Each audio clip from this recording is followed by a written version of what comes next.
With my colleague Duncan Radley, we're going to talk about the work that we've developed for Public Health England around systems approaches. What we're going to do is we're going to just give you a little bit of background context to how it came about and how we did it. We're going to then talk about why a whole systems approach is important and why we think we should be doing it. And then Duncan's going to cover some of the sort of science and theory behind whole system approaches. And hopefully I think to demystify some of that for lots of people, because I agree with what Rachel said. I think people are a bit nervous about a whole systems approach because it sounds big and scary.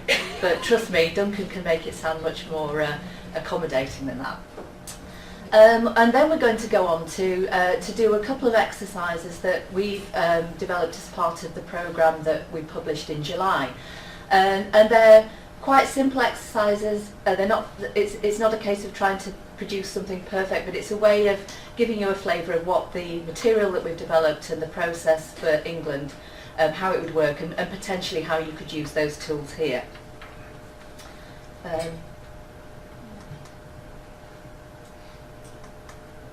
So in terms of the reason that we're doing this, we feel really strongly that if you always do what you've always done, you're going to always get what you've always had.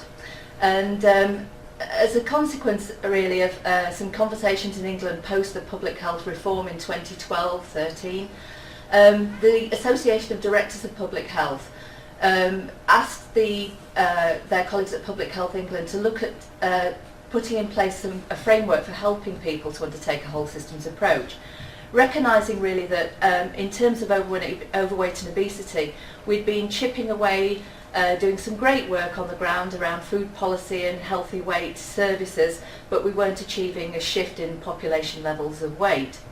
So they commissioned, Public Health England put out a tender to commission the programme. Leeds Beckett got that in October 2015. And then the programme started officially in sort of 2016.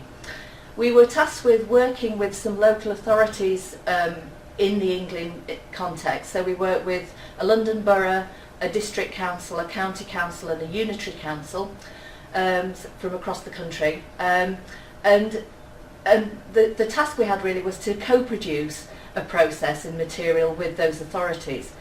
Over the period of time, we recognised really that we needed to kind of work with other authorities as well in order to test what we were developing, and that the four that we were working with couldn't really test what they'd been co-developing. So we went on to work with a further 11 authorities, and then our material was tested, reviewed and kind of given feedback from over 40 authorities across England. So a lot of people had an opportunity to tell us what they thought about it and how it was developing. So we'll go on to tell you a little bit about how it works, what's in there in a minute.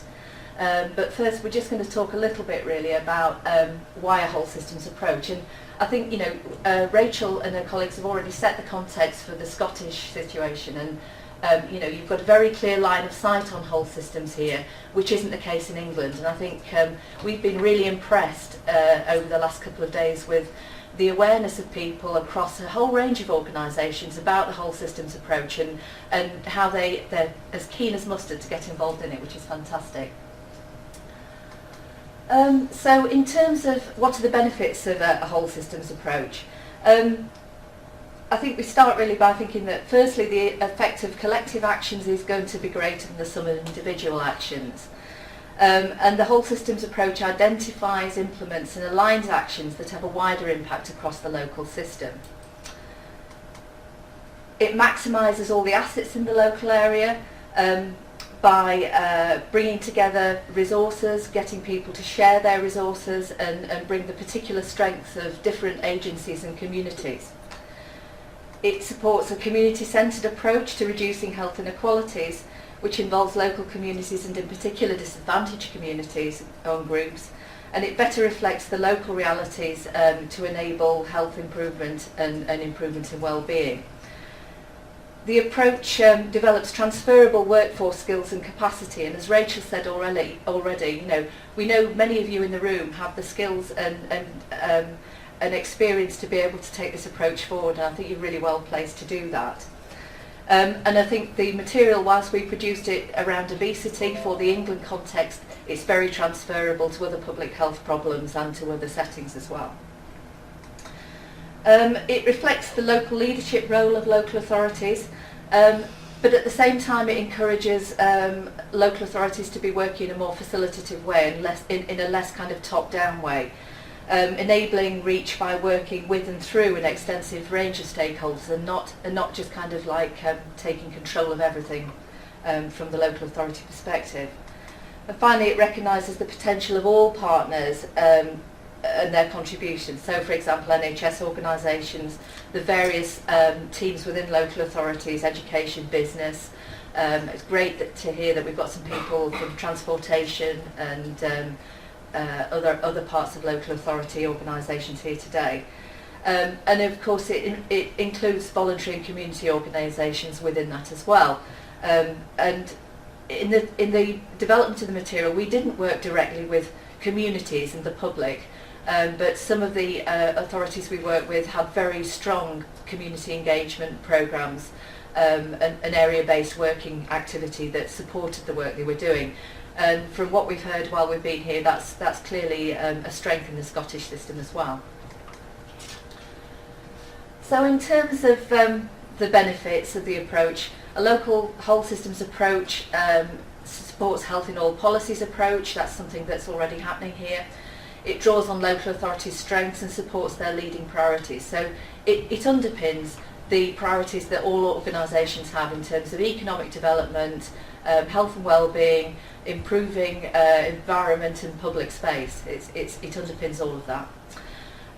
It addresses actions, it supports actions to address obesity at a local level, not just to benefit people's health. So delivering a more health-promoting and vibrant environment can support issues like reducing litter and improving the environment, and support local businesses and workforces.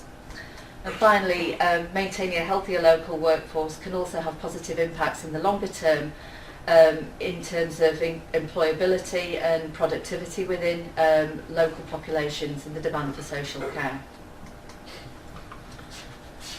So, Duncan, are you going to take it from here? Yeah? I think so. I hope so. Thank you.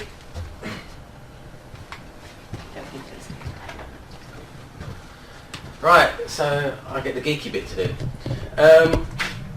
I suppose I want to start with the notion around whole systems. I mean, when we, 10 years ago, I'd never heard of system science, whole systems approaches, yet only took me 2 minutes to do a Google search to find out that virtually everyone under the sun is now doing a whole systems approach to everything. However, so I was quite positive when 3 years ago we got this tender and thought, well, everyone's doing it, so there must be clear guidance on how to do it. It appears that most of these people aren't really doing it, and it's just a word they're using. And there is very little guidance, as Rachel said. There's a few bits, some of it more applies to the states, to like philanthropic organisations and stuff, which wouldn't really apply when sort of times of austerity. So we were pretty much sort of starting from afresh here. And when I was talking about being scary, when I started looking at this, came across this. So this was produced by people at the top, I can't remember their name, International Council of Systems Engineers, for what constitutes integrated systems science, their systems practice they call this. So this is all the systems approaches down the bottom, various methods you can use, all the different theories at the top around grounded systems theory, organisational theory, complexity theory, various representations in terms of different models you can use, method, hard systems methods, soft systems methods. So yeah, if you try and delve into this literature, it is terrifying because there's this spectrum of systems thinking, which I think is the realm we're working in, into hardcore systems science, which is all about mathematical modelling and simulation. And trying to find the place where we fit in this was very difficult. And there will be criticism around systems approaches and systems thinking that we're not at that harder end. But we are firmly parked at the softer end of trying to just get people to think more in terms of systems thinking. And I saw systems thinking is sort of the foundation. It's one of your 9 sort of characteristics. So that's really what we're going to focus on today, is how systems thinking, what we mean by that, and how it then fits through sort of areas of understanding a system, acting on a system, and there is a side to evaluation, but I'm not going to sort of touch on that today. Annoyingly, there's no definition of systems thinking. You look in various books, there's all sorts of different ones, some very complicated. There's even an academic paper about defining systems thinking, which comes up with such a convoluted definition you can't even understand it. I like this way. I mean, it's very simple. It's a way of stepping back and thinking about complex situations and how you can look to overcome sort of some of the difficulties in acting upon them. What it entails, it's really understanding that it is this stepping back, seeing the wood for the trees, taking a sort of looking at a bigger picture. Lorraine's already mentioned a number of these, so we're very much on the same page in this thinking. It's about understanding there are multiple perspectives. There's perspectives as you as practitioners, perspectives as parents. There's even the perspectives of the businesses. There's some you might think are coming from a very different profit-making perspective, but they're part of the system. You have to understand their perspective and what their goals are and how you can work with them. It's about identifying what is driving the system. We've already talked about sort of collective, coherent strategies, and reviewing the system and discussing its dynamic nature. So this is very much a case of we are not dealing with anything static here, and there are things going to happen, whether it be in the short term or things in the long term, like for instance the proliferation of social media now that impacts it, Brexit, whatever. There's lots of things going to happen. Some will be predictable, some will be unpredictable, and they're all going to mean that it needs to be this sort of dynamic changing system. So this isn't a one-off thing you can go in, solve, use a horrible word, and then step out again. That's somewhat where we've been sort of thinking for the last sort of 10, 15 years. And being aware of unintended consequences. So I'll come on to this later a bit, but when we obviously take actions, there will be reactions from multiple partners across the system, whether it be, again, sort of industry, or just unintended things for positive or negative that we don't know about. So, I mean, some people will know this, so apologies if sort of you already know this. But I suppose what we mean by a system to start with, it's really just a collection of things, anything. It could be people, organisation, molecules, whatever you want to go with it. The point being that they're connected, and this connection, they're interrelated, and they have a collective function. I like to use the analogy of a car, because everyone obviously understands that cars, all the bits work together. The point being, the car's function as a whole is to drive you from A to B. You can't pull apart any part of the car. You can't pull out the steering wheel or the engine, look at that, investigate that, and understand what the car does.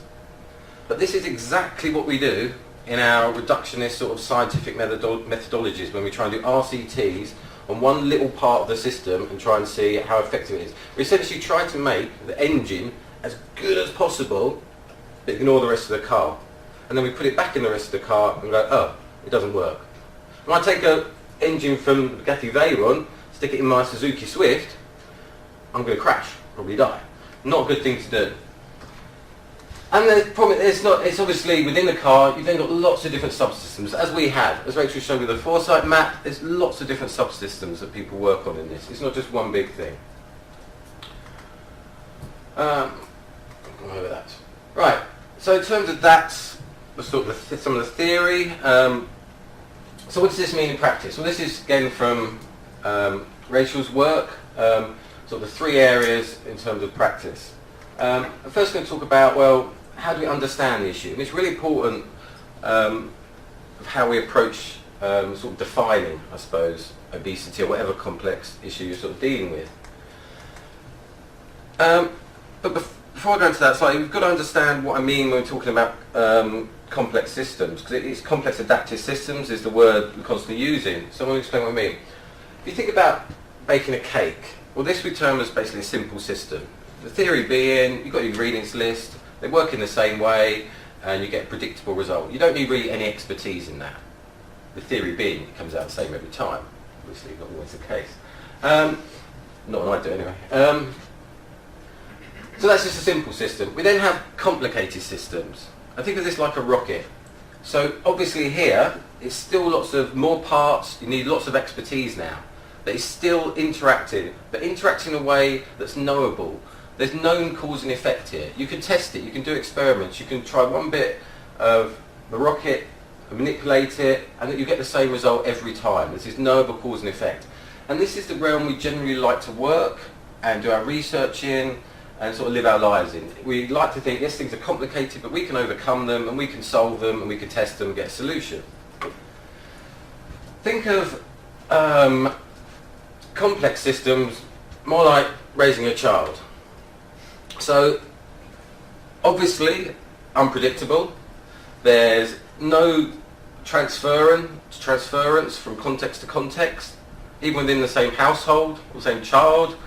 I don't know if I shout at my 6-year-old and my 9-year-old, I get very different results. Not that I shout them. And the point being, it's not predictable. So the words here we're looking at things like adaptation, continuous learning. And this is important because this is how we frame it, how we think about our actions, and how we think about evaluating it. Are two very different things. When you're trying to think, well, something is unpredictable, you can't evaluate it in the same way. You can't take actions in the same way. You can't just act, expect to get the same result. And it's very important about the different context. The context really matters when you think about systems. So it has to be a localized approach.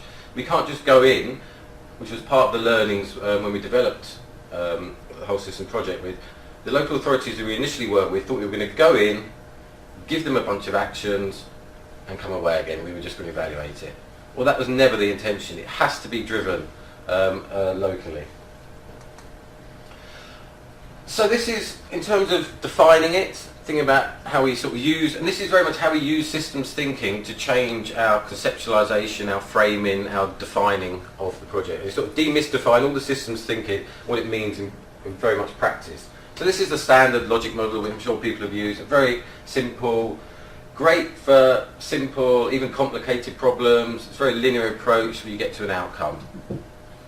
Obviously the public health colleagues will be familiar, so I suppose a step up from the logic model is a socio-ecological model. So here, yes, we're appreciating that it is more complicated than that straight linear approach. There are these different levels which we need to consider.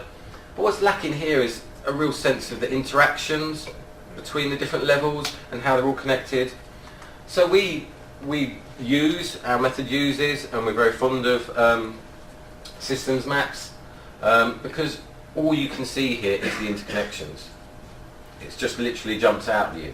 So this is the approach which is the foundation for trying to change people's perspective on how they define the problem. And this is the exercise we'll go through later, and we'll talk about how and what it does. It's more than just trying to sort of draw a map. The criticism or challenges you get with this, or people say, well, what's your evidence? What's your evidence for this? You haven't got any controlled trials to show that half these links exist. They're sort of asking the wrong question and missing the point. This isn't supposed to be a hard systems science, agent-based modelling, systems dynamic model that you can test and put numbers in. I'm sure someone somewhere is trying to do that work, and they'll spend the next 20 years trying to do that work and probably not get anywhere. The point of this is it's a tool for having a conversation, getting to understand these multiple perspectives of different stakeholders, get people to realise that it is complex, that there are all these connections and interactions, but also that there is a place for lots of different people to work in this system. Some of these, as Rachel showed, there are a variety of different sort of stakeholders needed to work, and it showed very distal parts, and it sort of can be a very big light bulb moment for people going, oh yeah, well actually I can work in this, and I do have a relationship several chains down to IB. It also somewhat moves away from this concept of individual solving obesity. I mean, for instance, if you think about one of the sort of challenges to active schooling might be around people's perceptions of safety. And people's perceptions of safety, a good way to deal with that might be lowering speed limits, putting in speed bumps. So you're talking about people's highways and transport. Now, no RCT in the world is going to have an effect size to show that putting in speed bumps helps increase physical activity or reduce obesity. But if you start thinking of it in terms like this, you can see that yes, there's a place for that in improving parents, children's perceived safety around their physical activity environment, and obviously this is just one tiny part of helping people improve their environment and make them more physically active. That's the theory anyway.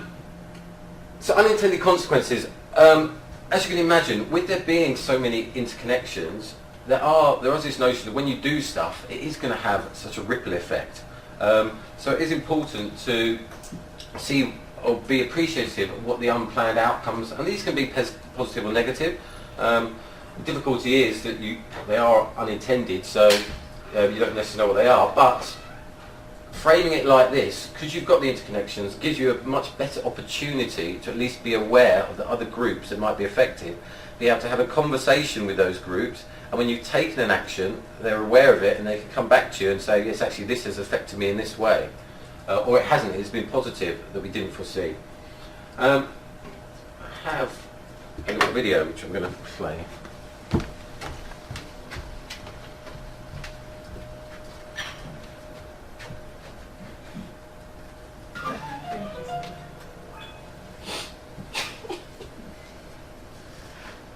There you go, unintended consequences. I mean, that's just one we like. There's another good video which is... If you enjoyed this video, please subscribe and consider becoming a patron by making a pledge of $1 or more for each new video we create. Thank you to our patrons. We cannot make these videos without you, and thank you for watching.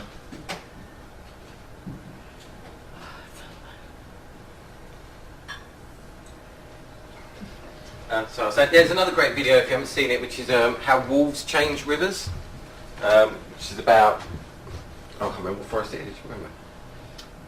It's Alaska. Alaska. So if you look that up on YouTube, how wolves change rivers, it's a really good one. So that's around sort of conceptualising and defining the issue. So moving on to, actually okay, so that's that, but then I think this is one of the most common things. How do we think about creating an action plan? Is a whole systems action plan.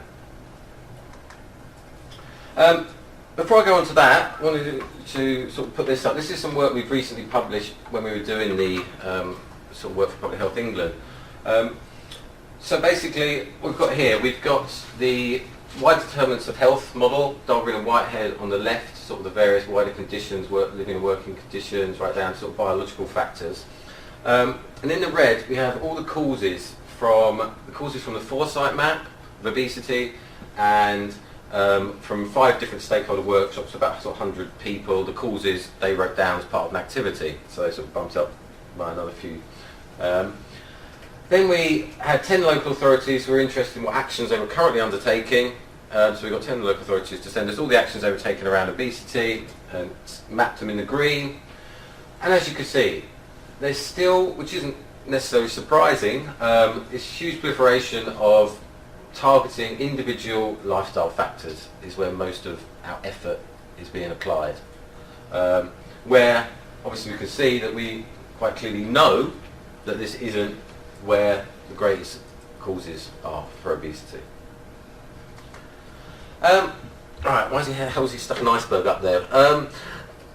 So this is another sort of trying to translate the systems theory in a sort of acceptable way to understand differences in the type of actions that we take. So we basically live in an events-orientated world where the symptoms, everything around us sort of bubble up and we see what's happened. So it's everything from you might be late to work, or you have people eat too much high sort of sugary drinks, or people are obese, and these are the symptoms. So these are the things you see above the water, what you can see going on around you. And this is everything we see. Now underneath this we have sort of patterns. And these are just recurrence of these events over time. And you can use this to think about, well, okay, in certain areas we have a higher prevalence of obesity, and that's a pattern that's occurred over time, it's increased. But importantly, it's when we start thinking even deeper, we need to start thinking about, okay, well what is it that has caused these patterns and events to occur? So these are the structures, these are the policies in place, the physical structures, the relationship between different parts of the system, who we work with, who we talk to, and things we've set up. And right at the bottom, holding the whole thing up, we call them mental models, but we've actually changed some of the language around this in our guide. This is basically people's beliefs, their morals, their values, and this underpins essentially everything above it. Because without that, it wouldn't be able to function as it does. Now, a clear example of this I just use is think about schools. Now, schooling system, primary schooling system, its foundation is the belief that numeracy and literacy are the key objectives. And I worked with my kids' stay and play thing the other day, and literally every wall has numeracy and literacy, and then there's a few little boxes with history, eat well, and other things on the side. Now, I'm not trying to say that's wrong at all, but what I'm saying is it's that belief which then sets up the fact that 80% of their day is around numeracy and literacy, and that their physical activity sessions are 2 hours a week, whatever. Think now, if you were starting again to set up a schooling system, but coming at your mental model, your mental beliefs, well, it's around holistic well-being and health for children, and how that would then frame the different structures in the schooling systems and policies, and what the day would look like for children, or what the outcomes would be. Very different in terms of where your starting point is. And this is where we need to change the framing of our... We've started to move away from obesity. Initially some good work around it's not being targeted so much as an individual issue now, so people have started, obviously everyone in this room has started, but need to sort of shift that out there, is that it's not this individualised personal issue, it's a wider societal issue. So that's a good place to start for changing sort of beliefs. Now the difficulty we have is in terms of effectiveness. I mean, talking about systems change, and sort of sustainable systems-wise change, is the further you go down into this, the more difficult it gets. And that's political will, time, resources, effort. It all becomes harder. Can you imagine the concept of trying to change essentially paradigms and mental models and people's beliefs? That's much harder than sticking someone on Weight Watchers. So this is the sort of where we're thinking about how over the long term, and this is serious long-term stuff down the bottom here. And the best example is smoking. How many years it took to change our values and beliefs and mental models. If I was standing here 50 years ago saying that you wouldn't be allowed to smoke in your cars, there'd be warnings on cigarette packets, half of you would be smoking and you'd laugh me out of the room. So it can take generations to change some of these sort of mental models. I was in a talk the other week and someone was looking at putting smoking warning packets on some foods. And I was pretty much of the laughing about the room mentality. I was like, that's never going to happen. I was like, well, actually I probably should reflect. Who knows? Right. So that's pretty much the theory in terms of the first two elements of conceptualising it differently, beginning to think about actioning it differently. And these are tools which we essentially use within our kit in different workshops. So the first one being a systems sort of mapping workshop, which we're going to trial later, and the second one being an action planning workshop where they use sort of the map, start thinking about areas to work together, but then also try and use this framework of this iceberg to start thinking about actually what are we doing beyond just thinking about another physical activity intervention, another weight loss intervention, what are the structural issues we can change here, and how can other people around the room support that. So before we get on to the actual practical part, Joanna's going to give you a very brief overview of just what the guide is for anyone who hasn't seen it, what the different sort of components are. Thank you. Has anybody had a look at it? Yeah, great, thank you. So basically we've got a how-to guide which kind of talks you through the process, supported by 26 tools or resources that range from kind of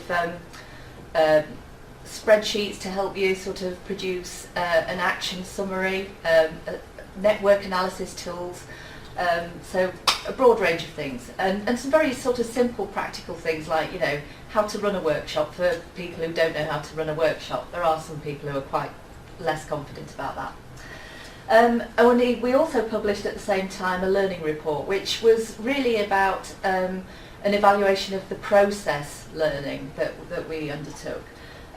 Obviously within the time frame that Public Health England commissioned this piece of work, we didn't have an opportunity to look at what impact the process had had over a longer period of time. And we're really hoping that over time we'll get some really strong feedback on what changes have been made in local areas, how networks have developed, what learning's being shared across geographical and community sort of areas. And I think the framework you've got in place here will really support that shared learning and capturing the impact of what you're wanting to achieve over time. So I think that's really great. So what is the process? It's a 6-phase process. It starts with a kind of very structured setup process. As we were developing this, people said, well, we've got lots of this in place now. We've already done quite a lot of work. We don't need to start at the beginning. We want to start on stage 2 or 3. What we'd say to people is that just make sure you've covered all your bases for the setup phase, because what we found was that a number of authorities were kind of jumping in and then realising that they hadn't actually fully undertaken the background work they needed to be able to tell the story to their stakeholders and partners, and to look at who was engaged initially and who needed to be engaged as the process went on. As Duncan said already, the process involves a couple of workshops at stages 3 and 4. Stage 2 is about kind of telling the local story, and we place a lot of emphasis on the local context and understanding. It's really important. If you want people to buy in, you've got to be able to help them understand what's going on locally and hear their perspectives on it as well. So building the local picture is very important. As we were developing the process and talking about the mapping process, a lot of people turned around to us and said, well, can't we just use foresight? We said, well, you can, but it's quite unwieldy, and lots of people won't see their role within that. They won't own it because it's not theirs and it's not local. So the emphasis on mapping the local system is really important. Sorry, I'll just say a bit more there.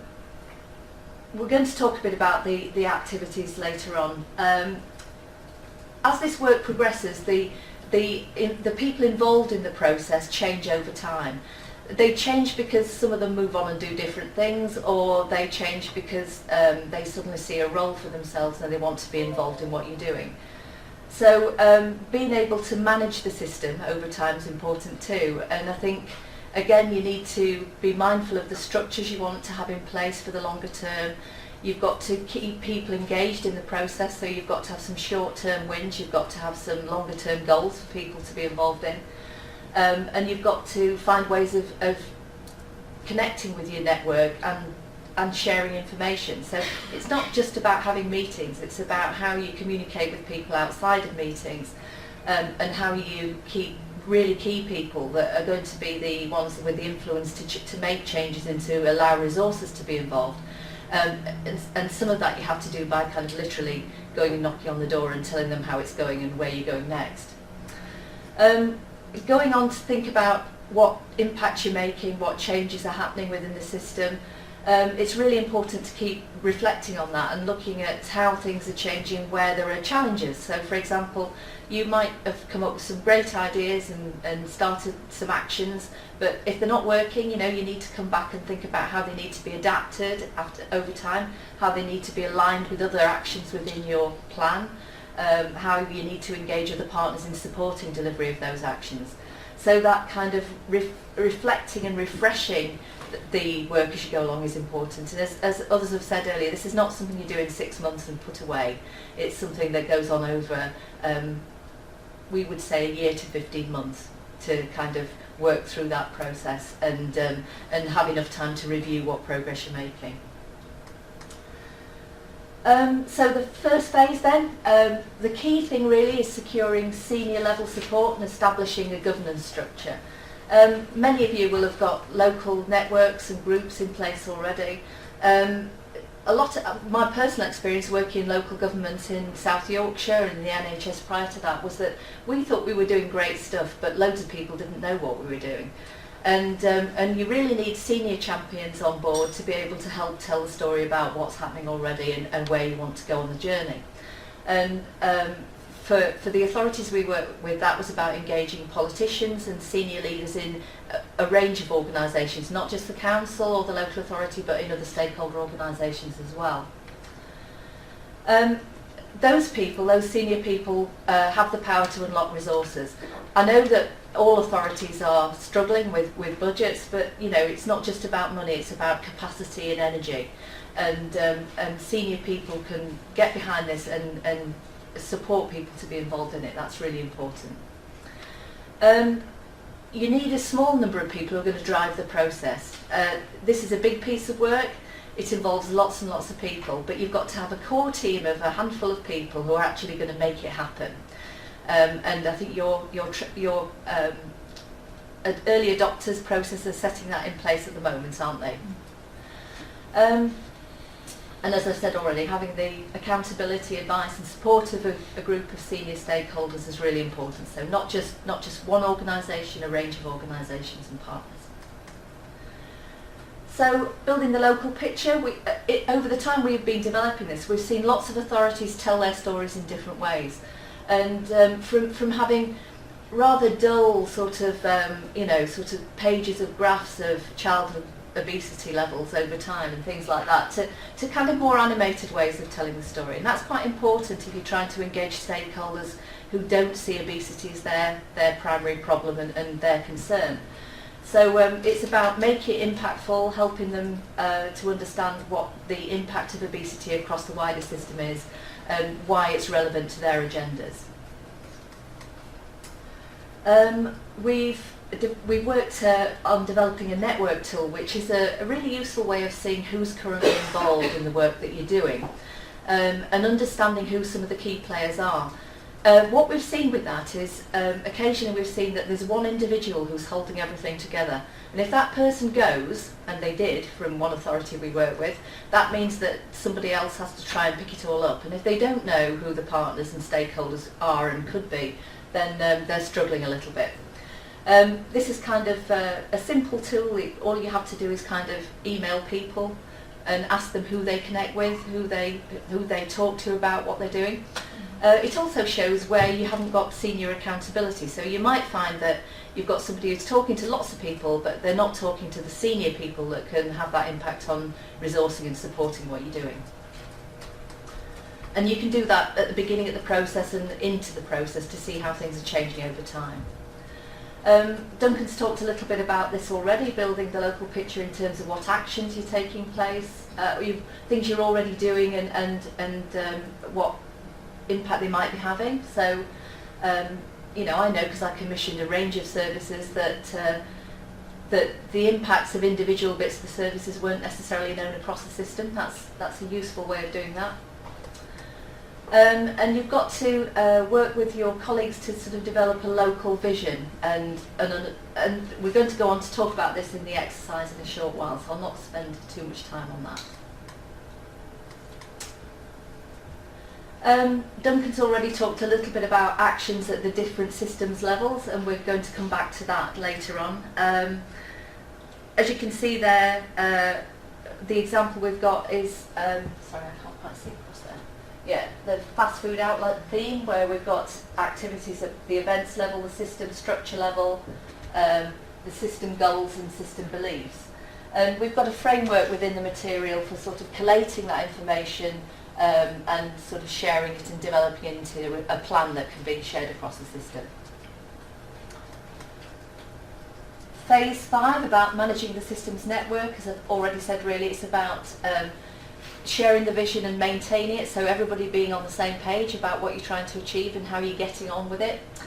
Having a system that, a structure for the system that people know how it's going to come together, when they're going to be involved, what the expectation of them is, because I think people, you know, if you don't communicate with them and don't keep in touch with them, they think then that you're not interested in what they've got to say or do, and they'll ebb away over time unless you keep them engaged.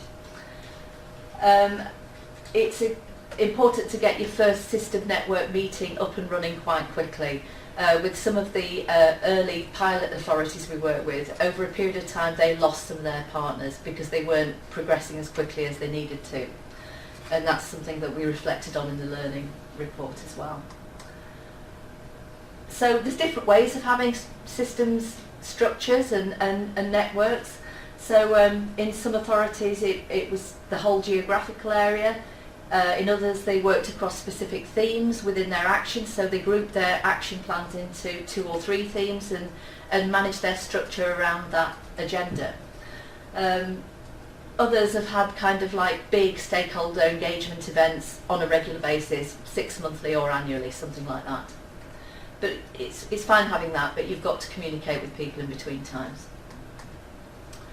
So as I said earlier, reflect and refresh, really it's about critically reflecting on the process of undertaking the approach and what's coming out of it. So sort of monitoring and evaluating the actions and the outcomes, maintaining the momentum through the regular meetings, and then thinking about really how you can strengthen areas that are working well or adapt ones that are not working well, and to be able to align and get better outcomes across your actions.